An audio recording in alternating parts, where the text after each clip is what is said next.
Namo tassa bhagavato arahato samma sambuddhassa. Namo tassa bhagavato arahato samma sambuddhassa. Namo tassa bhagavato arahato samma sambuddhassa. Buddhang dhammang sangham namasami.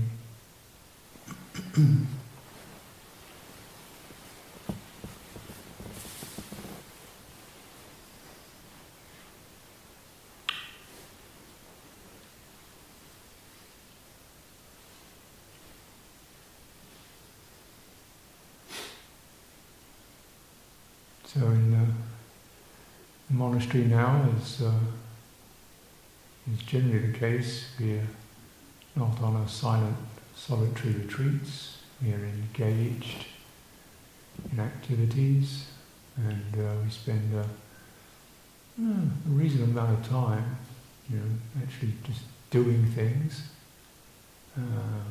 working, grounds, logs, cleaning the dishes, fixing the kitchen, doing the emails, and the gardening, driving the truck, and organising who's going to be doing what, cleaning up, tidying up afterwards, trying to learn, how to operate more effectively and appropriately in terms of our requisites, the tools are getting looked after, and requisites that have been offered by lay people are properly being handled and not wasted or broken or spoiled. And we spend a considerable amount of time, with that focus. And this is just this monastery, and then you have various other, bodies that arise in these situations, deal with publications, bodies, make sure things are dealt with properly. What's produced is good, clear Dhamma, it's been properly dealt with, and so forth. We have Sangha meetings where issues such as child protection and signing monasteries, these are discussed and talked about and guidelines laid down. Very much, it's a world.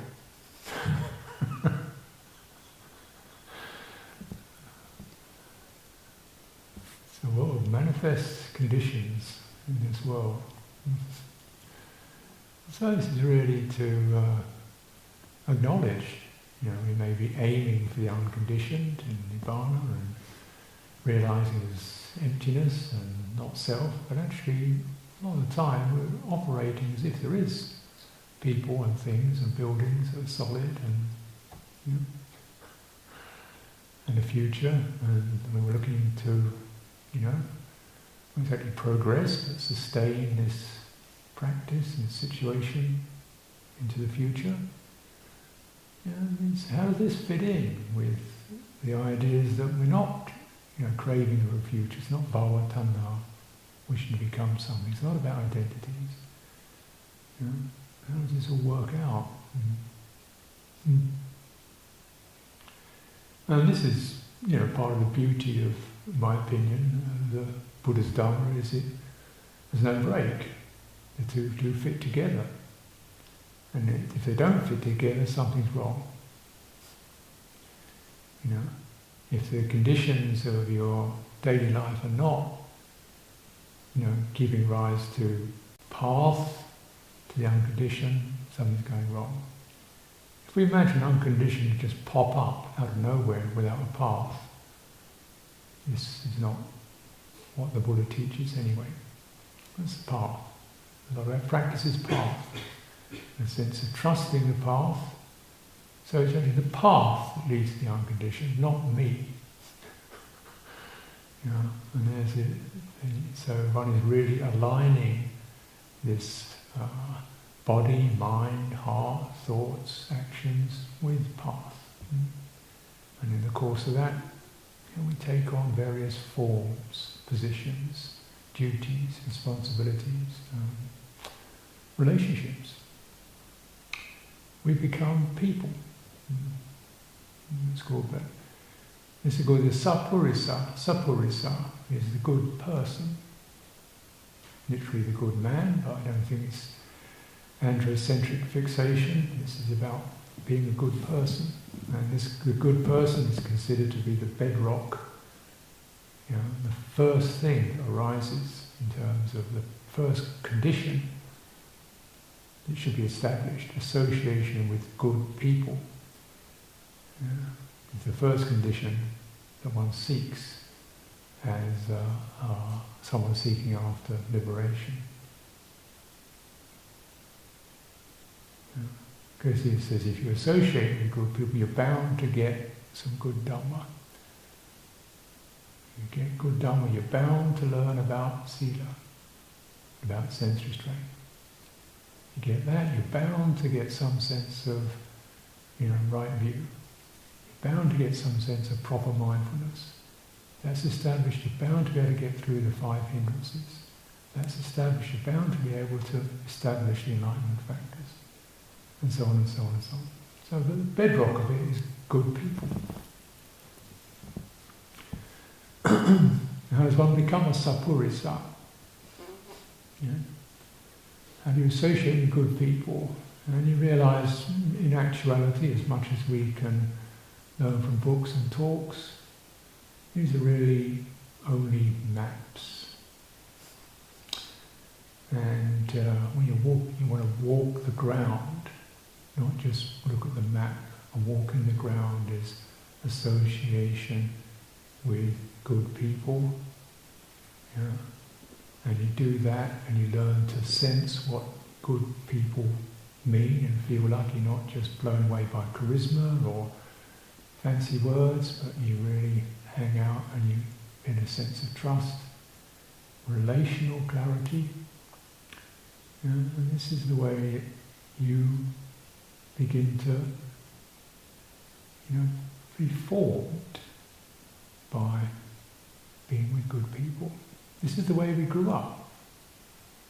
When you're a baby, you don't get given a manual on how to be a human being. You start to look around and see what's happening. And this is the way the person arises, but the normal person arises not within the matrix of Dhamma Vinaya, but within the matrix of worldly conditions, praise, blame, progress, failure, and so forth. Competition, pushing forward, worldly aim values, materialism, and so forth. We are formed with that. And this is called the person. The person arises as a series of programs and structures and duties and behaviours where citta awareness meets conditions, and the untrained awareness meets unskillful or worldly conditions in an unskillful, untrained way. And so that becomes the person. And as we meditate, we begin to acknowledge, there's a lot of defects in what I've become.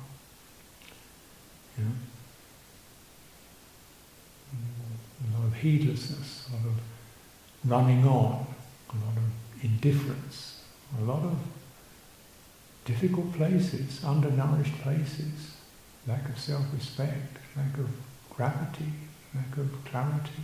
There's some missing pieces, and there's some pieces that are over-present. Obsessiveness, fixation, views and opinions, competition, jealousies.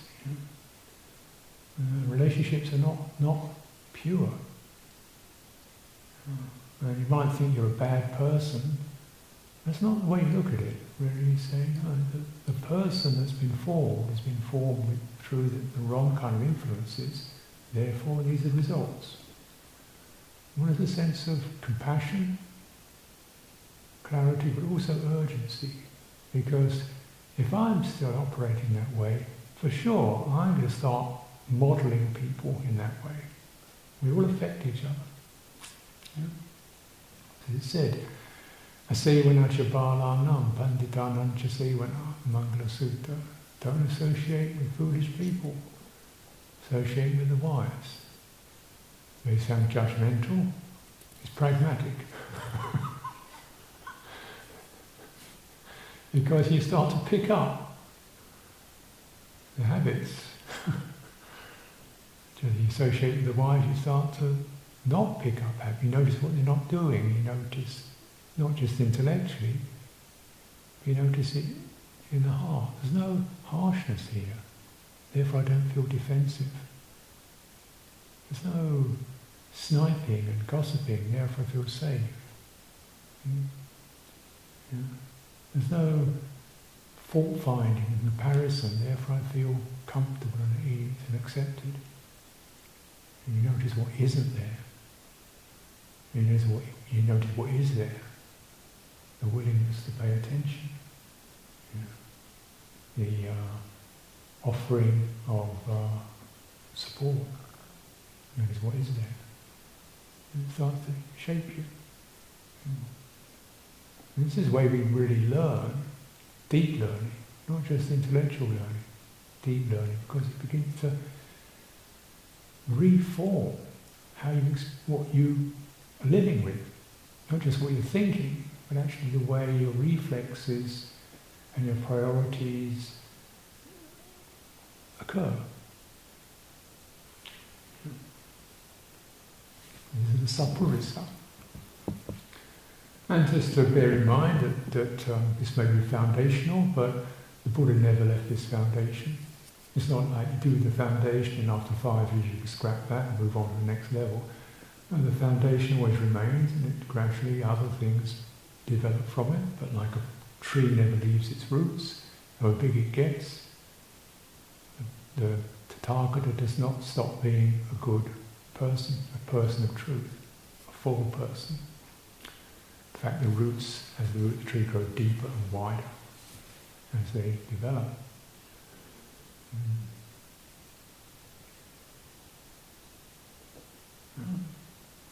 So in this way, it means that the whole scenario of being a functioning human being in a place of other people and things to do and so forth is a place where enlightened ones live and bring to perfection.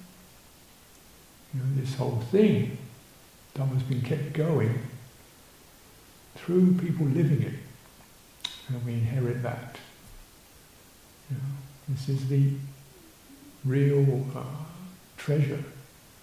Not just looking at old books, we're inheriting a life force, living qualities and lit ways of life. And we can model those, be felt by them and encouraged. I think it's a much healthier way to look at it rather than start with anatta, not self, and start trying to annihilate something or be nothing, or how many somethings you have to be before you be nothing, or what states you have to get to before you get cessation of all conditioning. Too much thinking. Too much. It's just going to go into head.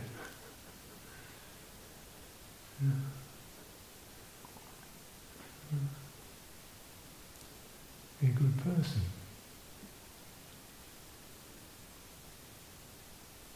What was that about?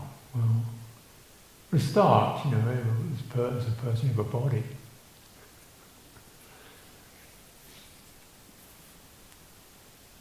So Tathagata, Tathagata definitely described as, the Tathagata says, the Buddha says, Ananda, my back aches, I'm taking a rest. You give the talk tonight. Oh wow. There's something the Buddha and I had in common. We both had backache. And he didn't say, it's all anatta, anicca dukkha anatta, forget about it, it's only a feeling. He said, no, my back aches, I'm going to take a rest. Oh, thank goodness. I can relate to that. The Tathagata may be a profound realization, but it's also, shedding a Tathagata's blood.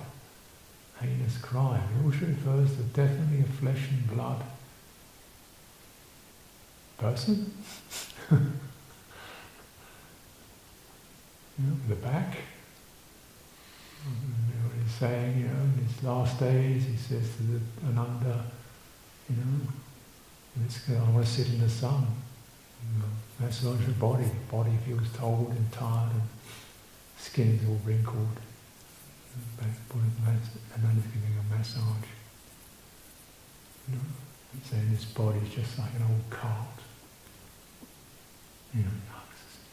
Just hung together with leather straps. But definitely, it's there, and he's working with it. And his initial realization, coming out of disembodied states, where he's going to these realms of neither perception or non-perception and nothingness and infinite consciousness. He was already doing that. You think, well, that's pretty impressive. But the realization came from getting back into the body, breathing in, breathing out. This kind of pleasant feeling. This is not unskillful. This is skillful. Could this be the way? Yes, this is the way. But definitely coming out of this abstraction into something very grounded and concrete. We can all relate to that. And he never left that. Just like the root tree doesn't leave the root, he stayed with that, of course, it developed.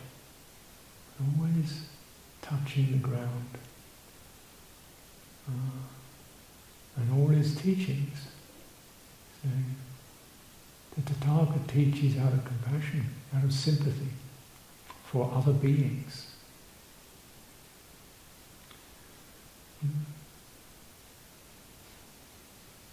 Now the training rules, saying the Tathagata lays down a teaching of restraint out of compassion for householders. So they're not feeling pestered or browbeaten or somehow manipulated by someone whose attitudes are wrong. Lays down the rules of restraint out of compassion for householders. So it's definitely relationship and awareness of the delicacies of human relationship.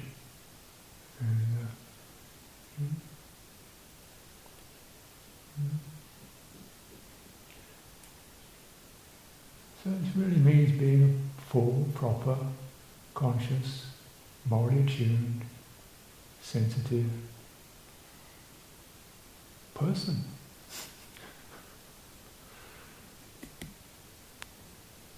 If you work with that, then what happens, of course, is in that living matrix, that living form, you're constantly meeting these little manipulative tendencies or dismissive attitudes or critical or comparative stuff. Clean that one off. Negativeness, begrudgingness, hot-tempered. And you notice it. Yeah. Brings up, comes up, doesn't it? Okay. As they say, you have a nice retreat, left on your own, solitude, nice retreat, say, okay, when you've done that, go and visit your mother, see how long your enlightenment lasts. You find yourself getting impatient, where she's treating you like you're 10 years old. You start to get niggly and irritated, silly old thing. Oops, what happened to your enlightenment? Walk it down the street and see how long it lasts.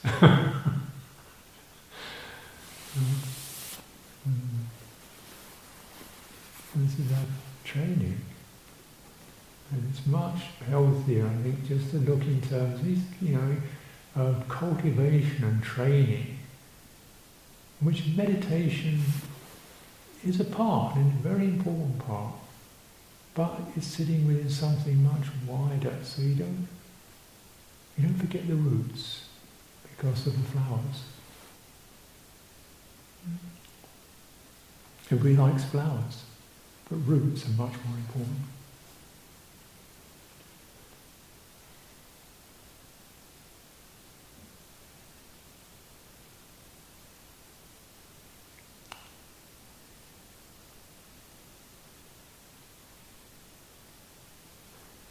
So how's this, some guidelines on this transformation or this shifting of what affects what, how this manifest so-called person arises. It's shaped around qualities such as, well, being embodied.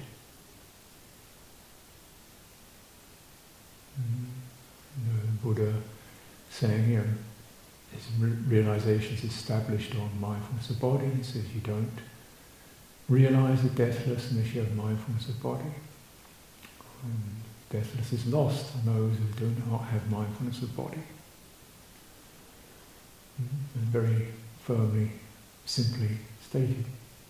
And even in this very body, experience the rising of the world and the passing of the world. In this very body, you can touch the deathless in this body, touching the deathless in the body, touching the jhanas in the body. Everything's referred back to this. This is not quite the body that I look at in the mirror, is it?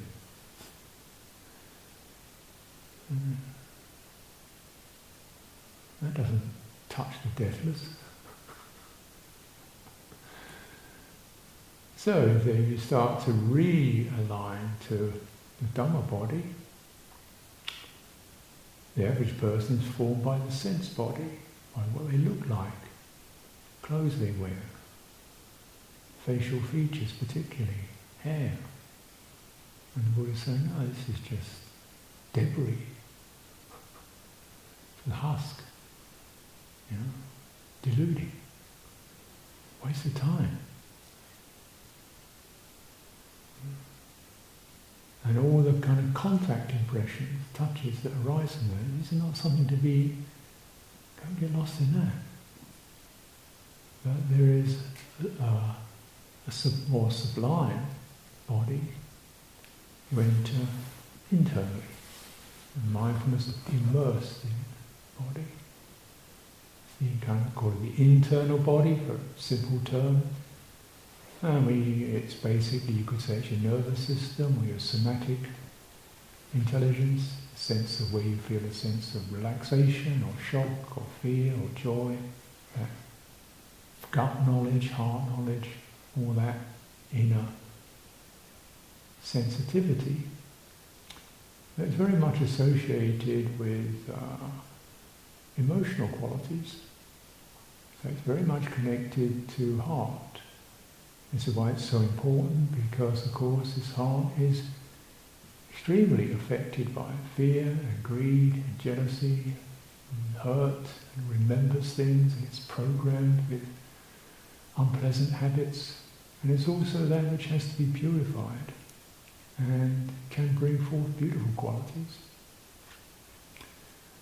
One of the primary means is to use the body as a way to steady this inner body, to steady, to stabilize, to ease, to support, to restrain, to gladden the heart, citta, heart of awareness. Heart has an awareness to it, there's an intelligence to it. And this is really establishing this. Most of us will assume intelligence is intellectual, is a conceptual activity, and it's true. There is that, and it's highly energized, and generally in most monasteries they say just turn that one down. Don't switch it off, but just turn down the flame on that one. You don't have to sit in meditation very long without recognizing the need of that, because it's always abstract, it's always going out to what should be and could be and will be and won't be and was and what she thinks and what I am and what I'm not and what it says in this book and that book. It just knows no ground, does not know ground, does not know stop, doesn't know that. Yeah. So, it's always telling you about something and comparing it with this and that and forming views. And you just loosen that one up. How do you do that? When you start recognizing feeling in the body, just the basic sense of,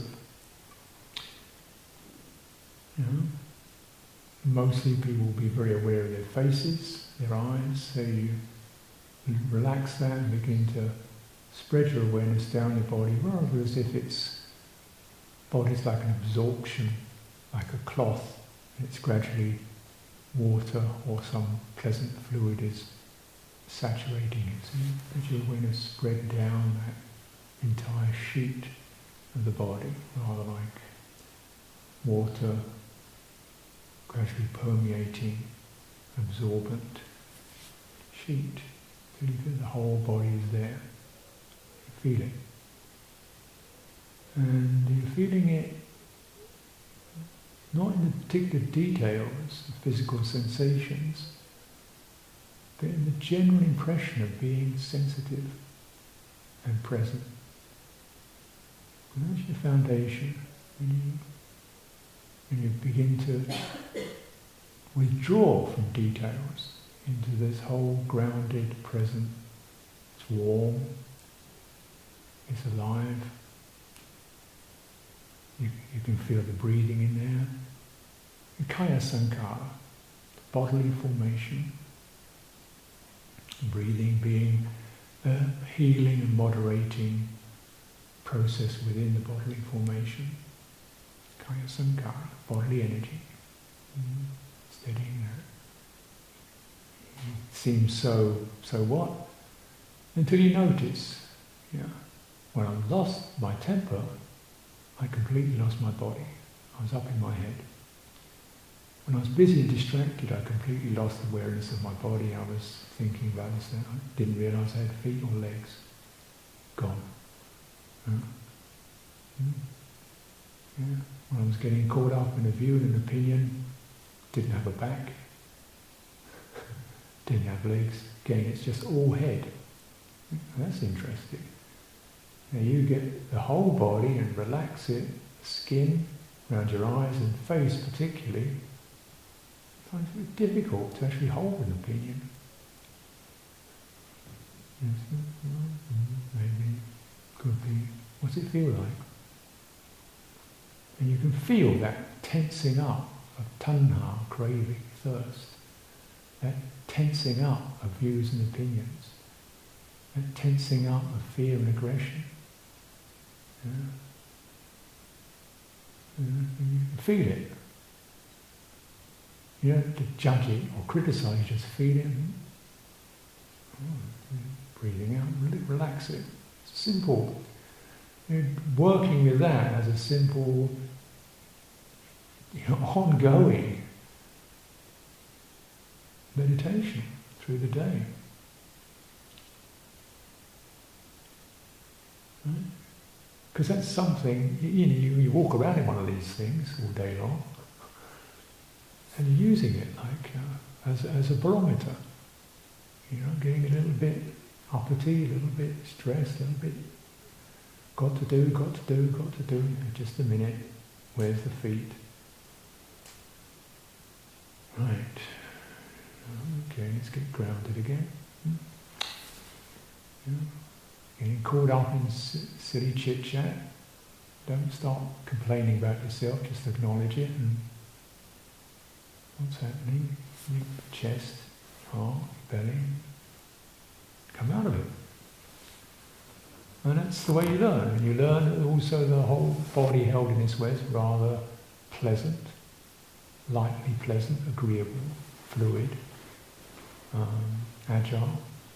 It's exceptionally sensitive, intelligent. It's also pretty firm. And it acts, when you sense that, it acts as a way of really understanding something. Because when you have a sense of ethical clarity or determination, that body goes, yes. It firms up. And when we've been manipulative or crafty or deceitful, it doesn't. It goes twisted or hard or sharp or soggy. So it acts as a barometer of true inclination. So much so that this process of meditation is to purifying this bodily basis, so that you've got something you can assess things with, rather than just going, what does it say in the book? What's my opinion and view? Who's right? Who's wrong? Something you say, wait a minute. No, it doesn't feel right. Not now. It doesn't feel right. Sometimes it means it's never right, or sometimes it means it's not appropriate now. It's too panicky, it's too desperate, it's too hot-headed. Let's just wait. So you get timing. This is the qualities you notice in Sappurisa, wise beings. They're not necessarily going to immediately give you an answer. Because they're not reading off the page. They're saying, right now it's not appropriate. You're not going to be jumping up and down, getting in a panic or a state, or frantic, got to do this, that and the other. First thing is the ground.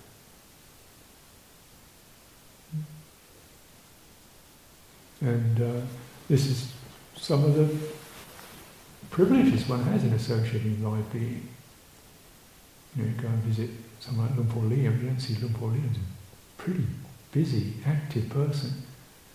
You never see him break sweat.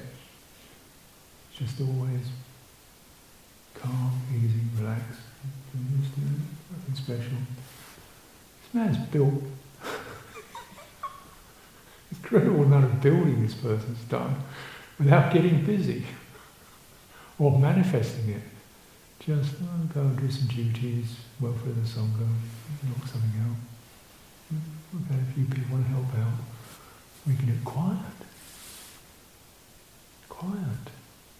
And yet doing a huge amount, and yet never frantic, busy, overburdened.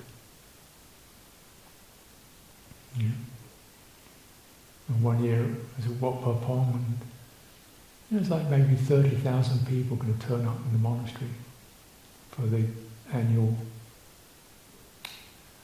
celebration of Lumpur Cha. 30,000 people turning up in the monastery. Well, just, nothing much is happening really. Yeah, just stuff is going on the way it normally does, but nothing really to get bothered about, excited about.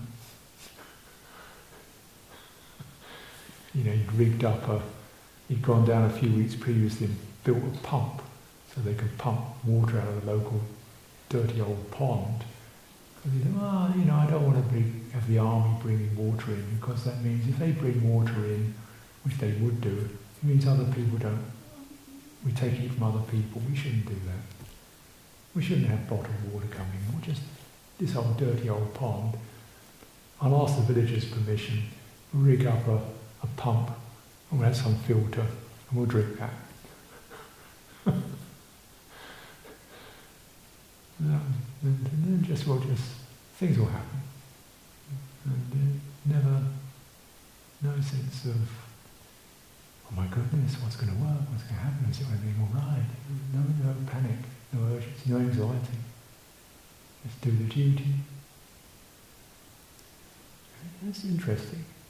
Because the person definitely preparing, carefully thinking something through, but open. Open. It's like people could turn up, good, anything could happen really. It's open because realizing if you stay grounded, free from anxiety and worry, you're more liable to be able to respond properly than if you're anxious and busy. It's a simple pragmatism. If you're getting worked up and anxious about what you're about to do, that's going to distort your body, your heart's intelligence. So the best way to prepare for something is don't prepare too much. Just prepare the fundamental thing and prepare your mind to be open. That was Lumpur Cha's advice giving Dhamma Talks. Don't prepare, because you might miss it. You might miss it by having too many words in your head. Prepare by preparing yourself to be balanced, grounded, open, sympathetic, and speak the truth. Something will happen, and somebody will like it, somebody won't like it, somebody will walk out, somebody fall asleep, somebody might be inspired and realization. That's not up to you. Do your duty. And that proper relationship.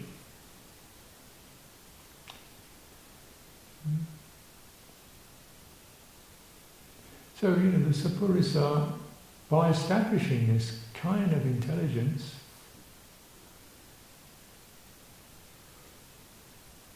which is sensitive, embodied, and we begin to pick up the first qualities are, as the Tathagata himself, anukampa, sympathy for beings, primary quality. Not that like people, don't like people, she's my friend, he's a bit weird, I don't think I'll bother with her.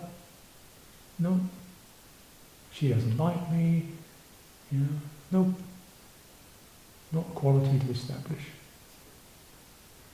I'm better, no, he's better, no, not a quality to establish. Not a quality to establish. Quality to establish is sympathy, resonance, mutuality, just like me. Potential for confusion, clarity, liberation, and defilement.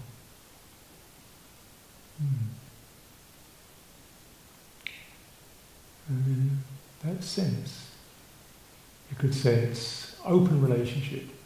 There's relatedness with no fixity on who, or looking for particular qualities, or even looking for results.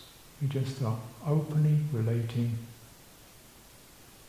and the heart rises and sensitive to, with a sense of conscience and concern. Establishing ethical orientation. Whether you're better than me, whether you like me, whether I feel I'm useful, I will remain in ethical orientation. That gives me definitely a place to stand, much more securely than, am I doing enough? What do you think about me? Which is very confusing. But we do need to have some relationship to other people. And you begin with that, ethical orientation. And rather than just, it's a series of do's and don'ts, it's based upon conscience and concern, kindness and compassion, awareness of the sensitivity and the effects one can have on other people and the effects they can have on us. And just pause it. How is this? How is this? How is this? Tell me.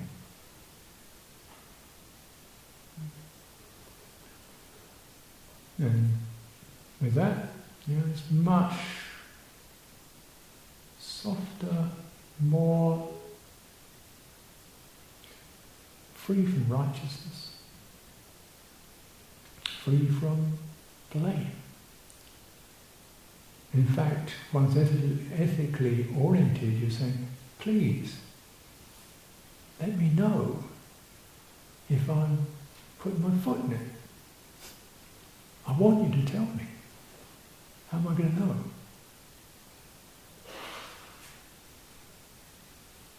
I want to get it right. I want to, not because I want to be perfect, because that channel is important for my own, to see what I had not seen. And the Buddha says someone who's keen on liberation should be someone who is keen on getting that kind of message.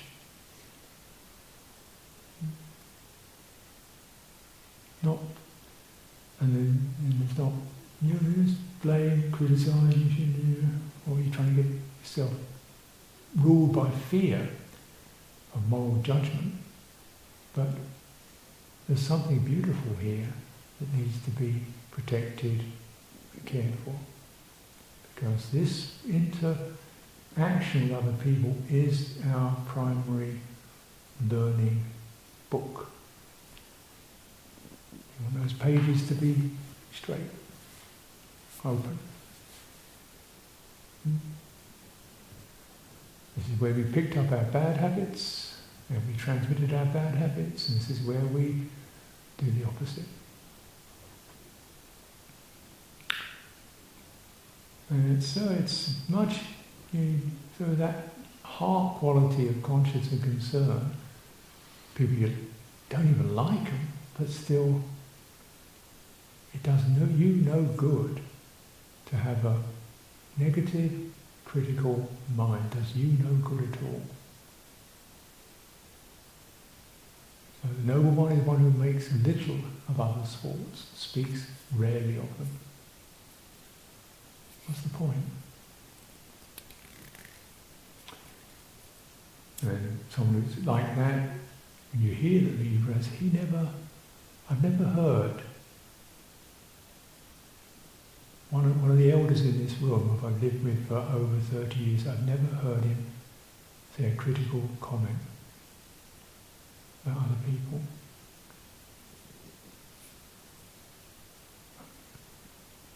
Never heard a sarcastic, hurtful, gossiping comment. This is someone who's not going to say anything about me.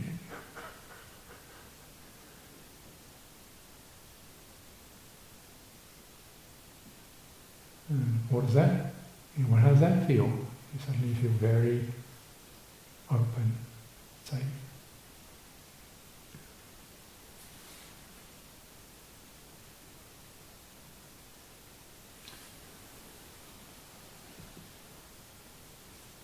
And of course, there's other things that people are normally oriented not around really about ethical clarity, around law, getting busted, what I can get away with. Nobody will notice this. Everybody else does it. So what? It's only a government, and nobody's going to mind anyway. And have one of those and park it. That kind of mind, what I can get away with. Or he deserves it anyway. What kind of mind is that?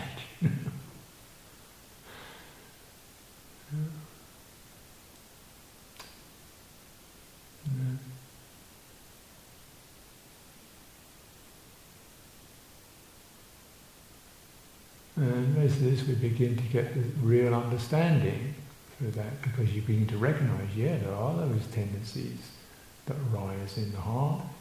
What is the purpose of my life? Purification. Purification. You set that up, beginning of your day. We're not here to get the work done. We're not here to make a great monastery. We're not here to be the most powerful teacher. We're not even here to be teachers. We're here to purify the heart. And trust that will keep the Dhamma going. You know, we're not here to be the most efficient place or the most whatever. We're here to purify. Purification. We're here to take over the rest of the Western world with the true Dhamma. We're here to purify the heart. Yeah. When Lumpur Sumedho received his invitation to come to Britain, he said, I haven't come here to spread Buddhism. I've come here because kind people invited me. You know, Lumpur Cha, suggested I go, requested I go, they invited me. I've come here to continue my practice. I'm not here to establish Buddhism in the West, I'm here to continue my practice because kind people have asked me out of sincerity for their welfare. So I will do it. So you can, and based upon that, right, what has happened? Based upon that, very simple, sincere people have invited us, we continue our practice. Keeps it grounded, keeps it within reach, not launching programs. English Sangha Trust said, we're here to support you, we're not here to create retreat centres. You don't have to teach anybody anything. We're here to provide the four requisites so you can live the holy life. That's it. If you choose to teach, fine. If you've got the capacity to do so, that's fine. That's a pretty amazing gesture, I think. And something we should also really have confidence in. That the purification of the heart will have its effects in this system, because the system is a relational experience. And many people come. People go. We're an open place. That effect's going to have an effect. And because purification of the heart is a powerful quality, people know it when they sense it. Builders who come here know it. Contractors know it. People who came here to fix the drains know it. Not because they come to a meditation, because they came and met some summoners and were amazed at their deportment, their honesty, their humour, their clarity, their openness. It shows. People turning up. Some builder comes with his wife, picks up a brochure on meditation because of that. So it's Ajahn Chah said, when we landed in Hampstead, this tiny little townhouse in Hampstead, with 8 million people, crazy people running around the rest of this massive city, how's this going to grow? He said, you just cook good soup, people will find out. Do your practice, right people will turn up at the right time. That's how we got given this place. Right, through going on alms round, complete waste of time, alms round in England, complete waste of time. People don't understand it, you're not allowed to tell them what you're doing, you can't beg, you can't inform, you're just wandering around wearing a bed sheet with a basin under your bowl, up and down High Street. What's the point of that? Unfortunately, it's your duty. You're a summoner, it's your duty. So that's what summoners do. You make yourself seen. Okay. Walk up and down wasting our time, and somebody gives us a forest in West Sussex. How much would that cost? Yeah. Trust it. And it's another quality. Duty. It's not a very popular word, duty.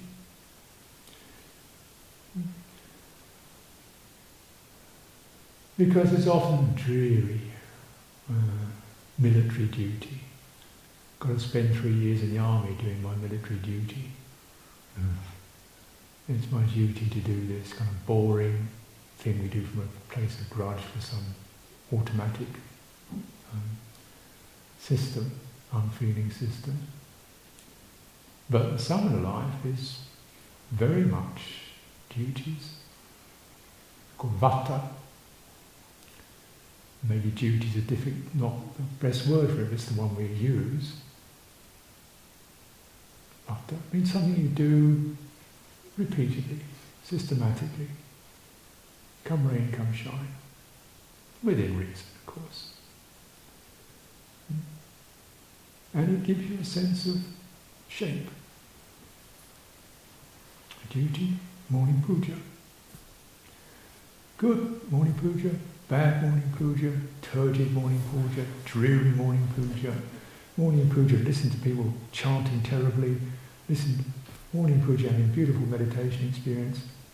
No, just do the morning puja. Till eventually all that, confusion and details fades out. The good, the bad, the indifferent, doesn't matter. Just do that because it gives a sense of channel, the channel which you operate in. And you notice your dislikes and likes and comparisons. Why do we have to do this? And what's the point? Purpose? And no purpose. Purpose is to do it. Yeah, but what's the point? The point is to do it.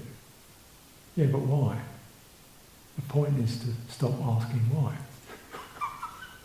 Till that bit of your mind begins to calm down, relax, and do the duty. And it brings people together.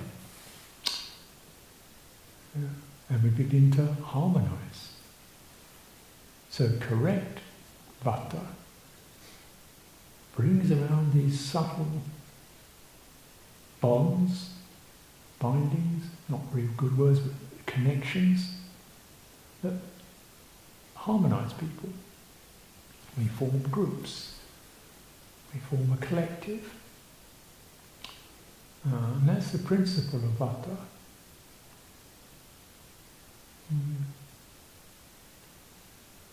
We'll pause it today. It's our duty to recite our training rules. You heard it last week.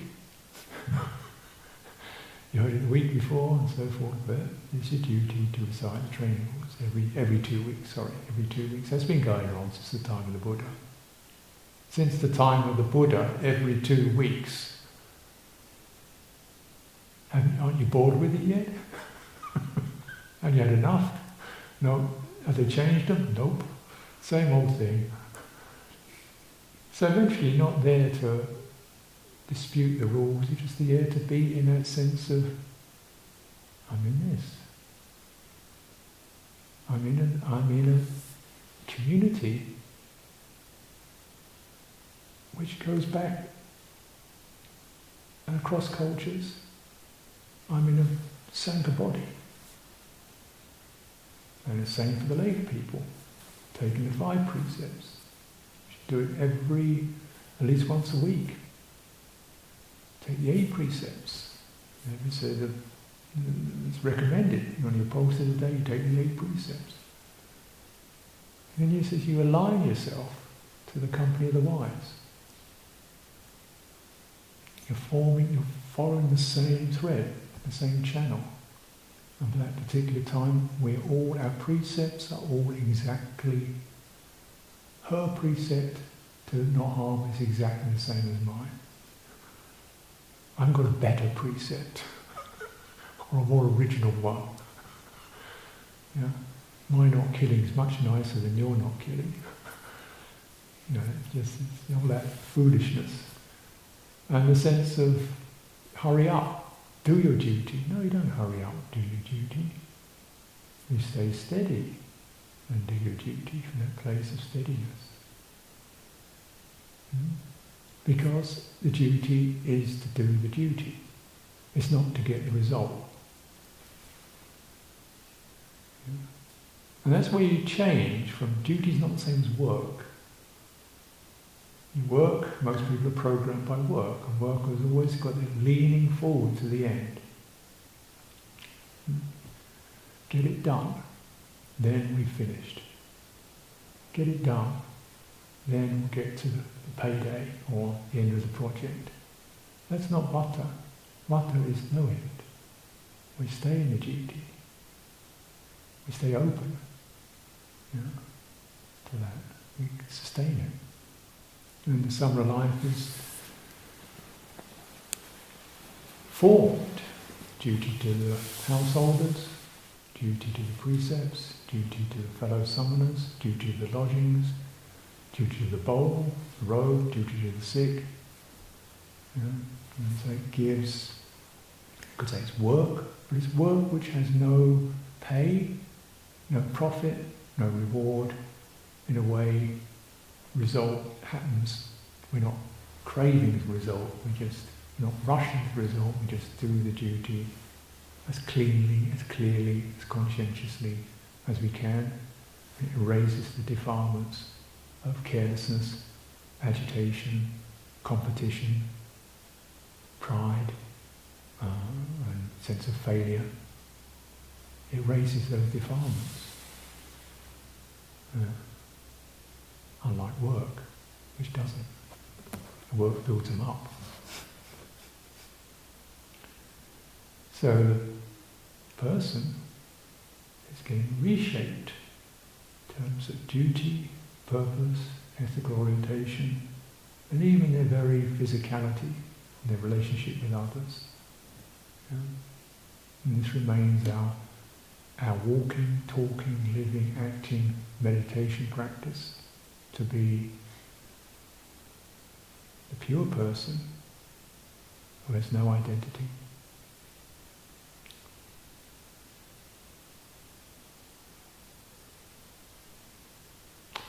So now is our Uposa tonight, so our vata, our duty is determining the communal meditation practice and communal centering on this sustaining vigil at least until midnight as a group. So I hope something's been useful there for you, and those of you who are watching somewhere else, please join us if you can. Handamayam Dhamma Ovadagata